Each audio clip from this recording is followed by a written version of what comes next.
ರಾಜ್ಯ ಕಾಂಗ್ರೆಸ್ ಸರ್ಕಾರದ ಭ್ರಷ್ಟಾಚಾರದ ವಿರುದ್ಧ ಬಿಜೆಪಿ ವಿಧಾನಸಭೆ ಒಳಗೂ ಹಾಗೂ ಹೊರಗೂ ಹೋರಾಟ ನಡೆಸಿದೆ. ಆಡಳಿತಾರೂಢ ಸರ್ಕಾರಕ್ಕೆ ಹಗರಣಗಳು ದೊಡ್ಡ ಮುಜುಗರ ತಂದಿದ್ರೆ, ಮತ್ತೊಂದು ಕಡೆ ಆಕ್ರಮಣಕಾರಿಯಾಗಿರುವ ಬಿಜೆಪಿ ಹೋರಾಟವನ್ನು ತಾರ್ಕಿಕ ಅಂತ್ಯ ಕಾಣಿಸಲು ಮುಂದಾಗಿದೆ. ಇದರ ನಡುವೆ ಕಾಂಗ್ರೆಸ್ನಲ್ಲಿ ಒಳಜಗಳ, ಅಧಿಕಾರಕ್ಕಾಗಿ ಹಗ್ಗಜಗ್ಗಾಟ ಜೋರಾಗಿ ನಡೆದಿದೆ. ಡಿಸಿಎಂ, ಸಿಎಂ ಹಾಗೂ ಕೆಪಿಸಿಸಿ ಹುದ್ದೆಗಾಗಿ ಕಿತ್ತಾಟ ಜೋರಾಗಿದೆ. ಇಂಥ ಹೊತ್ತಲ್ಲಿ ರಾಜ್ಯ ರಾಜಕೀಯದಲ್ಲಿ ದೊಡ್ಡ ಸಂಚಲನ ಉಂಟು ಮಾಡಿದೆ ಈ ಇಬ್ಬರ ನಾಯಕರ ಭೇಟಿ. ಹಾಗಾದ್ರೆ ಕಾಂಗ್ರೆಸ್ನ ಪ್ರಭಾವಿ ಸಚಿವರು ಕೇಂದ್ರ ಸಚಿವ ಎಚ್.ಡಿ. ಕುಮಾರಸ್ವಾಮಿ ಅವರನ್ನು ಭೇಟಿ ಮಾಡಿದ್ದಕ್ಕೆ ಭವಿಷ್ಯದಲ್ಲಿ ಕಾದಿದೆಯಾ ಆಪತ್ತು? ಈ ಕುರಿತು ಮತ್ತಷ್ಟು ಮಾಹಿತಿ ನೀಡ್ತೀನಿ. ಅದಕ್ಕೂ ಮುನ್ನ ನಮ್ಮ ಚಾನಲ್ ಸಬ್ಸ್ಕ್ರೈಬ್ ಮಾಡಿ, ವಿಡಿಯೋ ಶೇರ್ ಮಾಡಿ, ಲೈಕ್ ಮಾಡಿ, ಕಮೆಂಟ್ ಮಾಡಿ. ವೀಕ್ಷಕರೇ, ಆಡಳಿತಾರೂಢ ಕಾಂಗ್ರೆಸ್ ಸರ್ಕಾರದ ಹಗರಣಗಳ ವಿರುದ್ಧ ಪ್ರತಿಪಕ್ಷ ಬಿಜೆಪಿ ರಾಜ್ಯಾಧ್ಯಕ್ಷ ಬಿ.ವೈ. ವಿಜಯೇಂದ್ರ ನೇತೃತ್ವದಲ್ಲಿ ಮುಗಿಬಿದ್ದಿದೆ.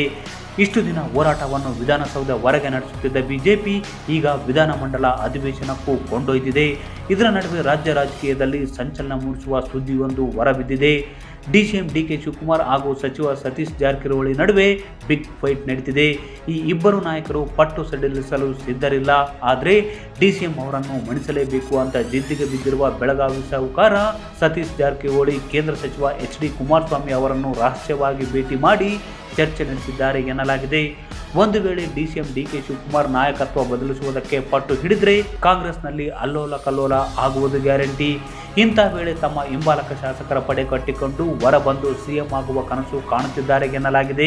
ಈ ವೇಳೆ ಸಿದ್ದರಾಮಯ್ಯನವರ ಬೆಂಬಲ ಕೂಡ ಸಿಗಲಿದೆ. ಜೊತೆಗೆ ಕೇಂದ್ರ ಸಚಿವ ಎಚ್.ಡಿ. ಕುಮಾರಸ್ವಾಮಿ ಅವರಿಗೆ ಡಿ.ಕೆ. ಶಿವಕುಮಾರ್ ಸಿಎಂ ಆಗುವುದು ಯಾವತ್ತೂ ಒಪ್ಪಲಾರರು ಎಂಬುದನ್ನು ಅರಿತುಕೊಂಡು ಸಚಿವ ಸತೀಶ್ ಜಾರಕಿಹೊಳಿ ರಹಸ್ಯ ಭೇಟಿಯಾಗಿ ಸಭೆ ನಡೆಸಿದ್ದಾರೆ ಎನ್ನಲಾಗಿದೆ.